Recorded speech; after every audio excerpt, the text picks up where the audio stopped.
Growing up in a narcissistic family, the system supports addiction. The system supports separation with self. The system supports glorifying the parents and the image, and it creates a normalized abandonment of self. And so I learned very early on not to even go to my parents when I was being bullied. I knew they weren't going to support it, like it, and they would blame. And I remember my first overdose at 12 years old. You were 12? 12. Oh, 12.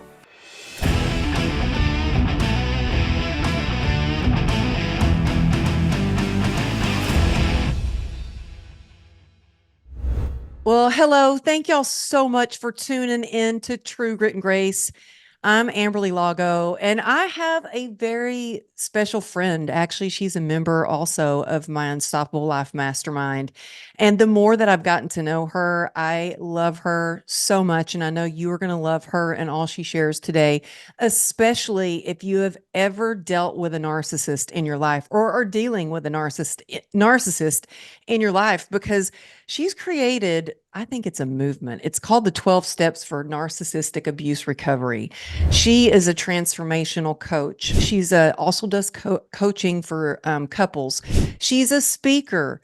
She's the founder of Finally Free Life. She's a best-selling author, and I am just so grateful to have her here. Azadeh Atzberger, thank you so much for being here, and welcome to the show.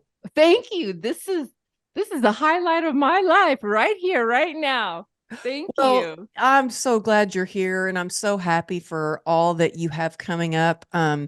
Y'all, she has actually taken the stage speaking at the Unstoppable Success Summit in April in Dallas, and I can't wait for you to share your message on stage along with other incredible speakers like Yes. Ben Newman, John Gordon, Rudy Rick Steens, Henry Amar, Rachel Luna, and some of the other mastermind members as well. But I want to get right into it because you have overcome so much trauma in your life, and also recovered from addiction. Just celebrated a birthday, in fact, for addiction. And you really, especially when I've seen pictures of your before and now where you are today, there are so many people out there that are suffering in silence. And so I would really like, before we get into some of the nuggets that you share, and especially with your new book that you've created for narcissistic abuse, could you take us back to like where you were before you got sober? And I would like to know, what was that last thing, that last, maybe it was a God wink, something that was like, this can't be my life. Like, I need help. I need to recover, because I know a lot of people are struggling. I mean, I got sober in 2016 as well. And so can you take us back to a little bit about how you grew up, and then what was that turning point before you got sober? Oh, absolutely. And breaking the silence for others is it. There is no other way. Amberly, I love that we share sobriety together as well. And I go back, and here's the image that comes up is that growing up in a narcissistic family, the system supports addiction. The system supports separation with self. The system supports glorifying the parents and the image, and it creates a normalized abandonment of self.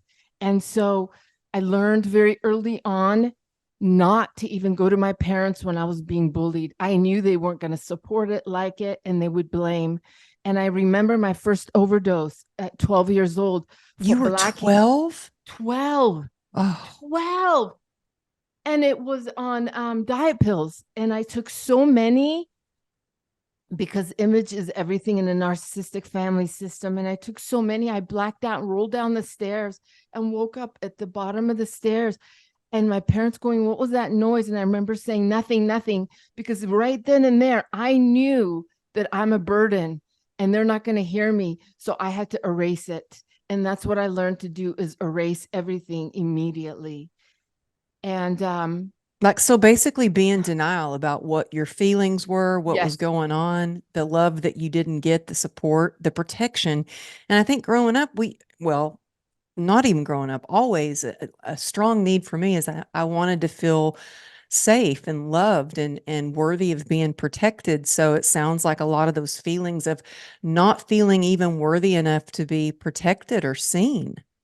absolutely. And on top of all of that, make sure that you go along with the image of my parents, because my father's a doctor. All my uncles are doctors. Wow. So and my father was a dean helping his students become doctors. So there was no room for me having an emotion, a need, a want, none of that.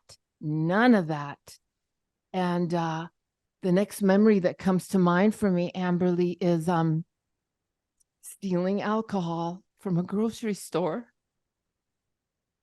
and walking over to the park, drinking it by myself and thinking Mm. and looking around at all the bottles that I stole on the ground. And that was a moment of clarity. And then the second one I had soon after that with my drug dealer boyfriend that broke a beer bottle in my face. I wanted him even more than the drug because the conditioning of abuse was so familiar. Mm-hmm. How old were you when you started stealing alcohol? I would say probably, I mean, I would go to high school classes wasted Mm. on whiskey, sitting in English class. So I started to, because I didn't work, so I started to steal it from parents, then the stores, teens, Mm-hmm. 14, and I drank a lot of NyQuil and Robitussin too if I didn't have alcohol, the whole bottle. That's what I did. Just to be in school, just to be, just to be. And Did anyone in school notice? Did any of your teachers notice that you were wasted? no, and the funny thing is, and the hard thing is, and it goes back to what you're saying about breaking the silence, is that nobody knows what to look for, or they didn't then. They just kind of brushed it off because they didn't know what to do with it. As a Mm-hmm. matter of fact, two of my teachers were flirting with me and telling me how beautiful I am. And that was the attention I was getting from my high school teachers. Mm-hmm. And so the validation was so euphoric that it wiped out everything else. That's how much I needed to be seen and heard and loved. Well, so I want to go back to something you said that was just broke my heart about your drug dealer boyfriend broke the bottle over your head. Yes. Yeah. And in that moment, what did you think? Were you like scared for your life or what was, because you've shared this story with me before, but I just want Yes. everybody to Yes. hear this because it's like this shows the real powerlessness over addiction. And the familiarity of the energetic connection to a narcissist, Mm-hmm. an Mm-hmm. abuser, psychopath. Mm-hmm. When he broke the beer bottle over my head, I was getting out of the car to run away from him, and all I could see was a shower of blood, and I couldn't see. I was trying to wipe the blood off my eyes. He took off. He took off. God shows up in the most delicate and powerful times to split the way for us. He Mm-hmm. did it in front of a ranger, park ranger, that immediately called and reported it and took me to the hospital. He Mm. got pulled over, sent to jail. I got sent to the hospital. And you know what? When he got out of jail, I went looking for him, for the drugs and him. Well, Sure. I think when you're with a narcissist, it is a drug of Yes. some sort, Yes. because Yes. you're craving that attention. They will make you feel like you are just their everything. They will say all the right things, do all the right things, and then they come and just knock you down, and literally knock you down. Um, Pull the rug out from underneath you, and then you crave that love from them is a drug in itself. And I've heard that often breaking the addiction to a narcissist is often harder than coke or cocaine or alcohol or any of that. So how did you start to see the light and bring God into your life and start to break the cycle of addiction and overcome the trauma? Yes. After that incident, when I went around him, I saw my body. I saw myself for a second. Every movement he made, I would shake and just and I thought, I can't live like this. I can't be like this. And he was hiding my clothes, my shoes, to where I was just in a t-shirt in a hotel room. And I thought, I got to get out of here. This isn't going to work. I got to find a way out. And so Mhm. I walked over. This is when we had payphones. So I was 29 years old. So we're talking 23 years ago. I walked over in a t-shirt and no shoes to a payphone and called a place. And it's no longer now, but a place called Casa del Cerro, which means house on the hill. And the woman answered the phone. She had met me before trying to get sober. And she said, Azadeh, come home. Mm. She didn't care what nationality I am. Because remember, we were at war with Iran. She didn't care that I didn't make it last time I showed up. She didn't care. She said, just get here. There's a bed for you. Wow. I had never seen or heard love like that ever. I saw my parents do it to my cousins. I saw them do it to my brother. In my family, I was the throwaway. So I said, okay, come in, save that bed. No shoes, t-shirt, long t-shirt, because he was doing his psychopath things and hiding stuff from me. I told him this. I said, listen, because I knew he had a car. I couldn't get on a bus like that. I said, drive me to my parents' house. My parents left me $200. If you get there, we could go buy more drugs. He's like, all right. So he drove me there. All I had to do was get to my parents' house, and then I could have my mom drive me to detox, because she had, kicked me out and wanted nothing to do with me. And so he drove me there. I jumped the fence and I said, yes. And then I called him waiting outside and said, listen, the cops are coming. You got to go. Boy, He that took off. was really smart of you to I think of all know. this stuff. You're like, That's we can it. go get money. Oh, nope, the cops are coming. You got to Yep. go. And Yep. so, well, I think I'm sitting here thinking, well, my goodness. So your mom drove you to rehab. On that drive to rehab, you're thinking, okay, I've escaped him.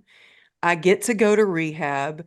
What did your mom say to you as as she was driving you to rehab? Was she supportive at all? Was she upset? Was she cold? I mean, at least she drove you to rehab. I hate Yes. Yes. Yes. Yeah. And that's the thing about narcissists. It looks like it's support, but it's really an agenda, because you cannot expose them or shatter their image. You Mhm. cannot. So she drove me there, and I got away from them. So I got away from the streets, the abusive husband or boyfriend, the drugs, the alcohol, the meth, the pills, the pot, all of it. And I stayed there and it was free. Well, All did I you had, go through any kind of like withdrawal or anything like that when you got there? absolutely. The cool thing about back then, alcoholism was not a diagnosis yet. So rehab, it was free. You go, you get food stamps, you do chores, you do 3 AA meetings a day. That's how I got sober. I lived there for 90 days. That's Mm. that's what it took. I really don't think, Amberly, I could have just started to go to Alcoholics Anonymous and gotten sober. I needed to be away from the world for 90 days. So anyways, yes, I got there, and they just embraced me. I Mm, fell to my knees. I'd never seen love. And that's the first time I saw unconditional love, is mm, from other addicts, prostitutes, pimps, excuse me, that are trying to clean up their life. Those are the people, the binge eaters, the prostitutes, the drug dealers were the ones that embraced me and grabbed me, didn't ask me, oh, what do you think about the Iranian hostages? Or they didn't care. mm. They were just like, we got this, stay with us. And I And think that's what we all truly want, is to just belong, to be a part of, to um, feel like we're loved and accepted and feel safe. And so you're in a safe place. You mhm, have people that are embracing you. They're mhm, accepting you. mhm. Was it hard for you to accept your what you had done, your addiction, and start to say, hey, I'm an alcoholic and addict and I've got a lot to get through. Was that hard for you? Not at all. Not even a second. I'll be whatever you say if I keep getting this acceptance and love. And I went back to your question, 3 weeks of withdrawal where I literally just slept. I just slept, and they came in and would check to see if I was breathing, bring me a peanut butter jelly sandwich. Coming off the streets and meth, I had barely slept for days. So I slept for like 3 weeks, and I had no problem saying I'm an alcoholic, no problem saying I'm I cares. I'll say whatever. Get me out of this life. Get me out. Anything. So I know a lot of people struggle with that. I didn't, and I don't at all. That's me. That's the love I needed. Hmm. So, what are some of the things that have helped you stay sober? Oh wow. I've literally have had a team holding me up. I got this was not done by any stretch of the means myself. Tons of Hmm. women and God raised me in these past 22 years. So help, support, community, 12-step work, on and on and on. I mean, I've worked the steps probably like 30 times because I wanted the high and the love and the connection to God so bad, right? Did you The have a one, relationship with God before you got sober? no, I was raised atheist. My parents were very hardcore atheists. So I came to God in purity. That was the only thing that was not poisoned in my life, was God. So when I got sober, the first thing that my sponsor asked me was, she said, "Do you believe in God?" So did your sponsor, or did they ask you if you believed in a higher power, or, something bigger than you, or a God of your own understanding? What was the God of your own understanding? Yeah, the God of my understanding, it started with the clarity that would pop in and out of my thoughts during my addiction and on the streets.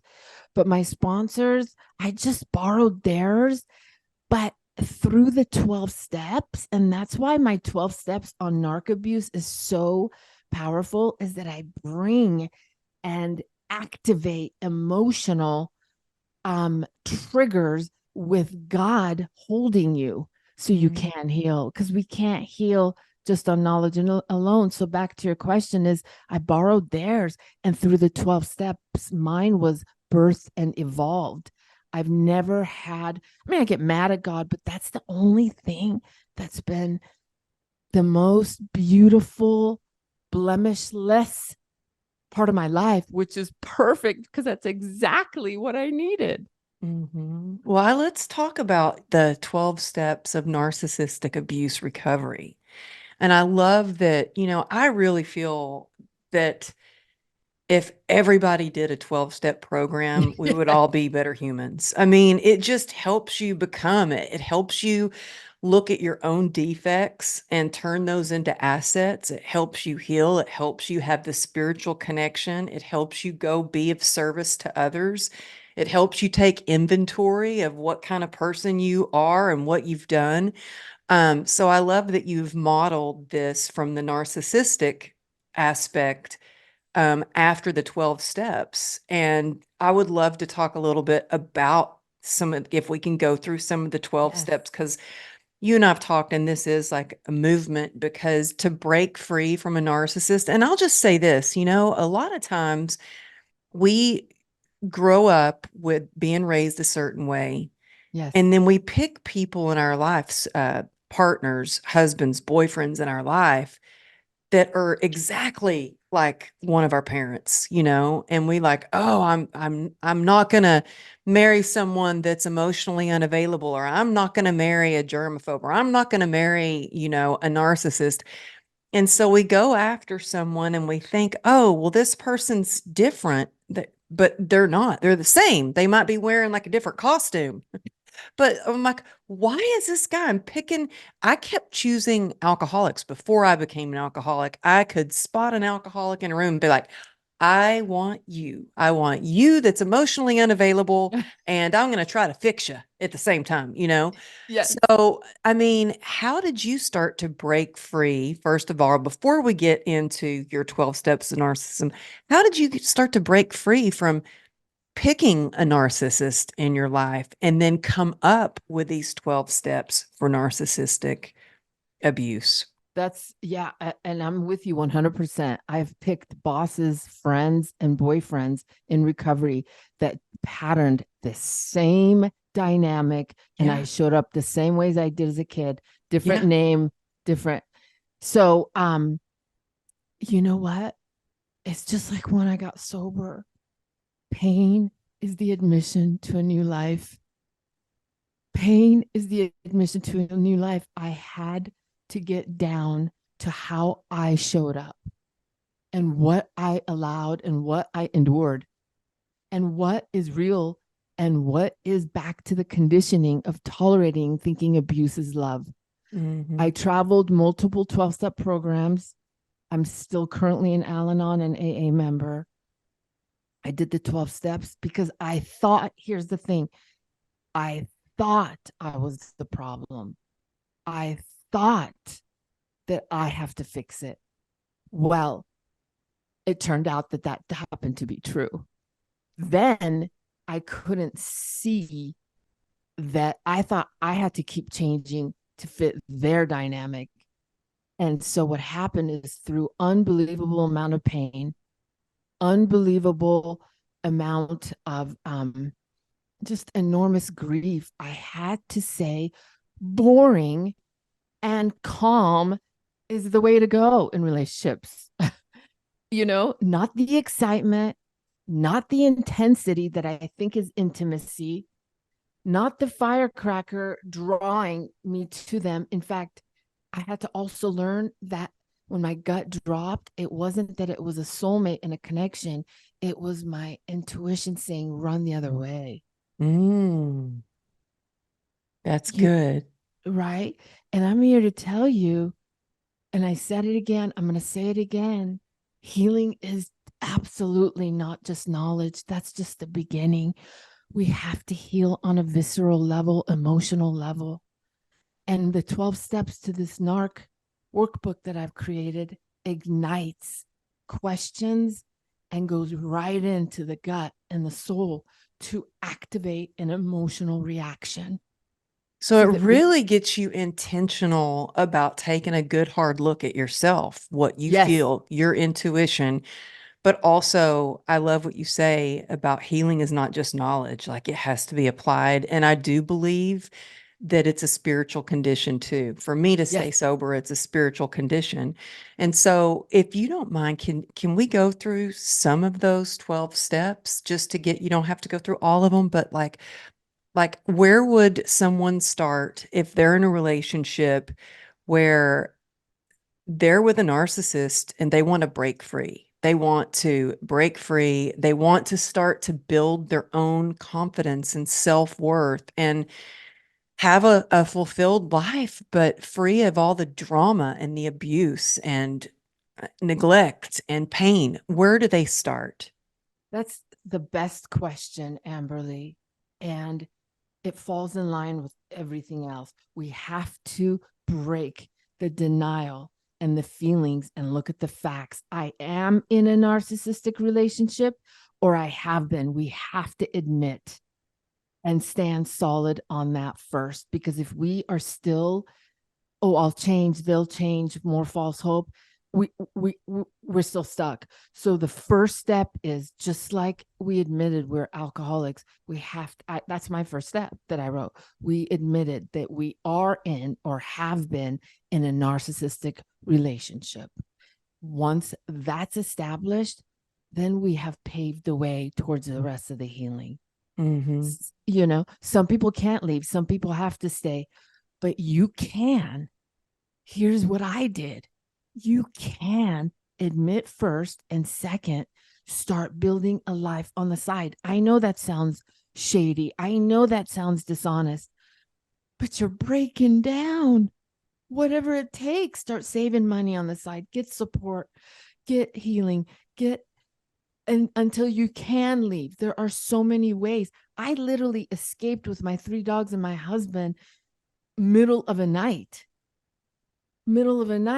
left the system. I went back into the system, my family system, and almost drank. I have not wanted to drink since I got sober, because I found healing, and it was through that first step. But when you got around your family that was so narcissistic, again, oh it was my it God. triggered you to want to, you almost lost your sobriety. It was 2 a.m. and I cried out to God. I said, it is now getting closer and closer as an option. Help me, God, now. And he broke it just like that.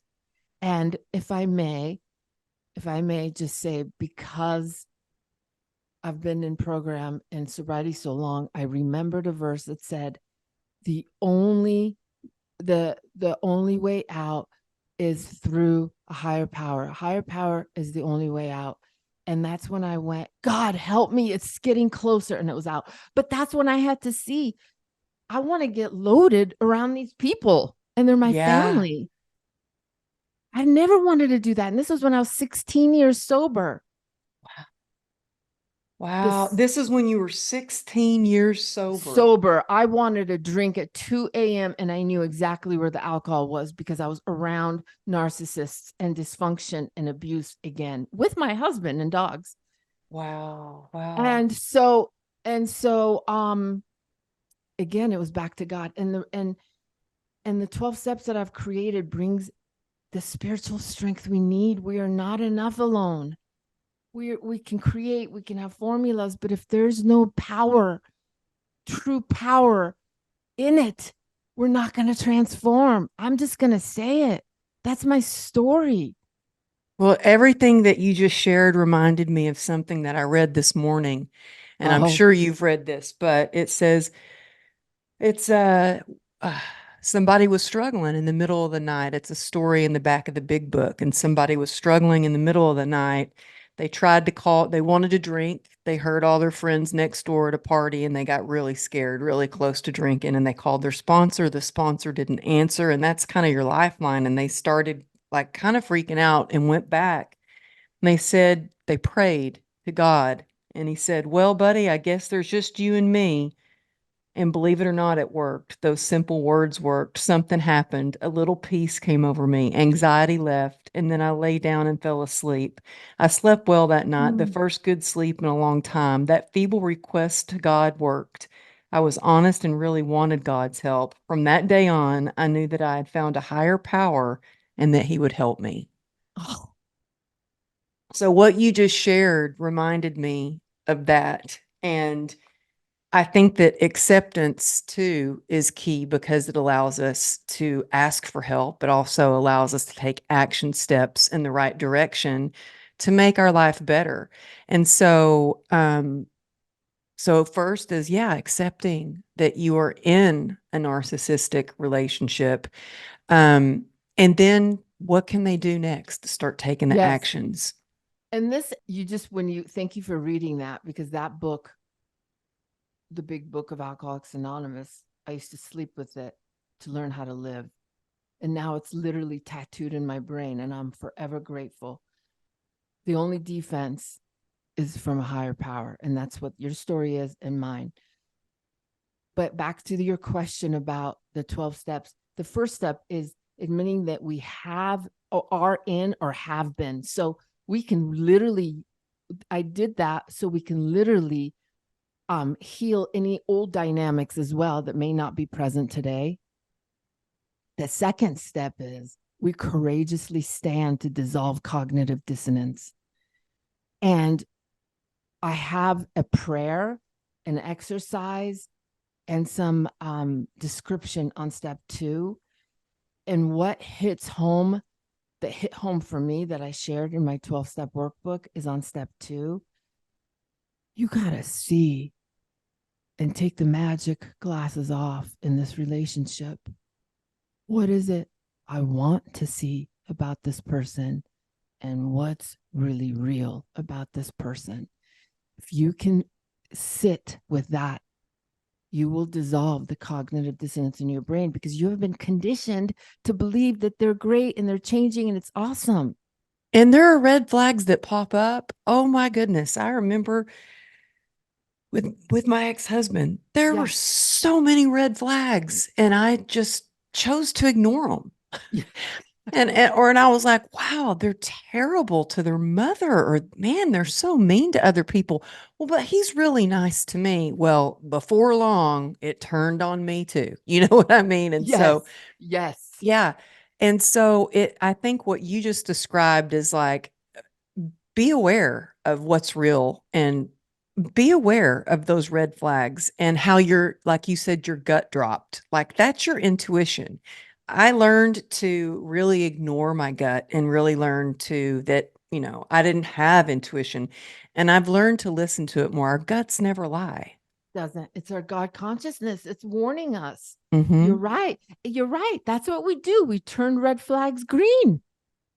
And that's, I'm coming back to step 1 again, that I believe is hits and covers everything, is that, or have you been in a narcissistic relationship? Because if you're not in one, and you have been in one, you should go through this, because it's back to childhood grooming and conditioning to deny the red flags. Mm-hmm. So I've developed this process with God, so that you can literally look at all relationships, not just the one you're in, because you can leave the one you're in. And if you don't have a radical transformation and a healed mind, you will have another one. It could be a little old lady in the grocery store. It could be your coworker. And it's up on the, it's ramping high. Do you think narcissists can change their ways, who they are? Excellent question. Excellent question. So my research and my experience tell me this, because I have aging narcissistic parents. One, both my parents are narcissists. My father's a covert narcissist. My mother's an overt. And the culture's narcissistic. Now, studying the family dynamics and all of them, 99.9%, they don't change. They don't change. However, though, because it's on a spectrum, narcissistic abuse, narcissistic traits, NPD, if they have less with age, they may soften a little. But in my experience, the patterns are the patterns. And because they're entitled and they don't believe they need help because they think they are God, they don't change. The best thing is to go no contact and leave. So do you have contact with your parents? I do. And it has been a 10-year revisit, retry, redo, try this, pull back, go no contact, little contact, some contact. And because of God in my life, I have developed what works and keeps my mental health at bay. And what I do, you guys, is that I have very low contact. I do not, this is the number one, and please take this home. The number one, if you have to be co-parenting, if you have to have an aging narcissist, You do not share your emotional vulnerabilities. You just don't. I don't. I do for them what they can't do. Computer, paperwork, da da da. I'm 7 hours away. I don't hang out. I do not have physical. I have physical boundaries that I do not sit with them. I'm not going to sit in a room with them because of that 16-year sobriety where I almost drank, wanted to desperately. And so I have developed what works for me and keeps me safe and at peace. However, sometimes I go a little over and I can feel it for 24 hours, get re-triggered, where I have to kind of bring my triggers down because this is my childhood. The most lethal narcissists is parents. Second is marriage. Third is boss and friends. The most lethal is parents because you were trained and groomed that this is love. Right? Yeah. All that you're sharing is just pure gold. And I know we're running out of time, but can you share a couple of the other steps or some things that people can do today to try to just break the cycle or get out of the relationship? Absolutely. Absolutely. There is on step, I believe I put it in 6, is that because we're conditioned to self-blame and self-doubt so much, I crack that whip a little bit too. So what I do is I love that. I crack that whip a little bit too. because we have to address everything, is that I help determine the truth from the false, because whenever we stood up for ourselves or addressed it or took care of ourselves, we went back into guilt and self-doubt or self-blame. We set a boundary and then run and fix them. And so I have a 1, 2, 3 step in my workbook where you see the abuse, what you did, and then connect back to yourself that what you did was accurate in protecting yourself, setting a boundary, leaving like you did the marriage. Because a lot of times people will go back and go back into self-doubt. So this is a literally, and I know we got to go. I just want to say that I wrote this in a parking lot while my husband was getting eggs at the grocery store. It was a God download like that. And I remember you Yeah, messaged me yeah, and you were yeah, like, yeah. Amberly, you won't believe this. I just wrote this while I was in the parking lot getting eggs, Yes. and it's going to be a movement. It's going to just change. I was like, what is it? And you sent it to me. I was like, wow, yeah, I love this. Yes.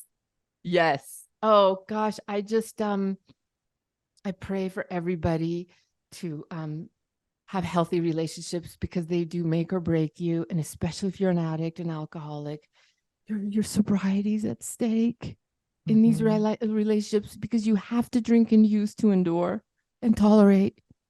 So if you, and I've seen so many people die and relapse because of these dynamics. So my prayer for you is there's always a way out. There's always a solution. And damn it, you're worth it. You're worth it. And sometimes that's all we really need to hear is a voice like yours encouraging someone to say, you can do this. I did it. I got through. And then what is the last step of the 12 steps so people can leave with something positive that they can do besides run out, and we'll give them the information where to get this workbook. But what is the last step, something that somebody can do today to break this cycle? The last step that they can do to break the cycle is, gosh, there's so many. I'm going to say this. The last step is that you have to get a fight attitude for yourself and shift the hope from them to your own happily ever after story. And I promise that whatever pain you are in, the rainbow is at the end. You don't see it. You don't know it's there. I'm here to confirm that there is a rainbow for you on the other side. Oh, I love that. And that you just reminded me of a post that I did this morning, where I was literally talking about, I'll just read it. It said, Yes. the hard things lead to good things. Easy doesn't make you proud. And I know it's hard. It some days, even though I've been sober for a while, Yeah. some days are still hard, and I have to go back and get in the middle of my program and my friends. And the seasons that test your strength, the decisions that require courage, and the times that are uncomfortable lead to your fulfillment. And I just said, I ended on this year. Don't run from the hard things or fear, run towards them. So, yeah, it might be hard to feel all the feelings and to take a good hard look at yourself and your relationships, but it's also where transformation starts. And so I love that you've created this so people can get out and be free. And so, where's the best place that they can find the workbook, find you, and so they can just find out more information about your other books as well? Yes, definitely. All my books are on Amazon. Follow me. So this workbook is on Amazon as well. Follow me on at Break Free Rise and Rebuild, because I also just created a freebie on how to leave a narcissist step by step, so you plan success and not go back, because that's another thing. People go back so many times. And so follow me there. My books are on Amazon. And And what's your yeah, website? finallyfreelife.com. Awesome. Thank you so much. I love you so much. I'm so grateful to be on this journey with you, and I'm so excited to see you rock the stage in Dallas. You Yes. guys, you have got to come meet this lady in person. And see, I want to hang out with you. So come to our Oh, event in yes. April Yes. in Dallas. It's April 19th and 20th. And for the Mastermind members, we have a special day planned and brunch on the 21st as well. But it's in Dallas, and you can find out more information on that on Unstoppable Life. Unstoppablesuccesssummit.com. I had to get that Yes. straight. So come Yes. come see Yes. us at the event. We're planning all kinds of amazing stuff, and I think the biggest thing that has helped me to with everything in life, to stay sober, to with entrepreneurship, with being a mom, is really accountability. Even my spiritual practice is with accountability.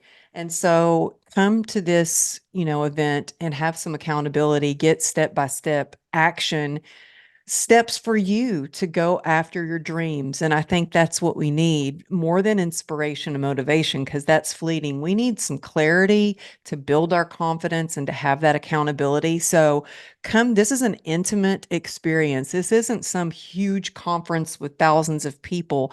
It's intimate on purpose so you can make meaningful connections.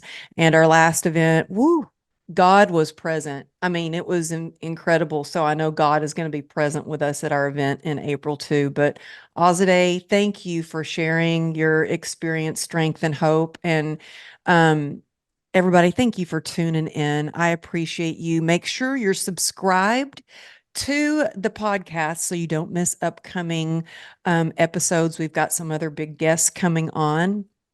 And I just want to thank you for making this podcast a top 1% podcast. That's because of Yes. you and you listening. So thank you. Azadeh, I love you. Thank you so much for sharing so much gold, pure gold. Oh, you're so welcome. I love you so much, Amberly. And just a quick comment about the event in April. You guys, listen to me. It is who you're around that you change. Grab a friend and come, because when you're around right-minded, right energy people, right there's a freebie change right there. That's a freebie change. Oh, yeah, I couldn't agree more. And I Right? believe that success is built on relationships for Yes. sure. Yeah. Yes. Yeah. So Definitely. we hope Thank to you. see y'all there and hug Yes. your necks. Yeah. Okay. And Thank you. thank you. And Love you. I'll talk to you guys. I'll see you guys next week. Thank Yes. you.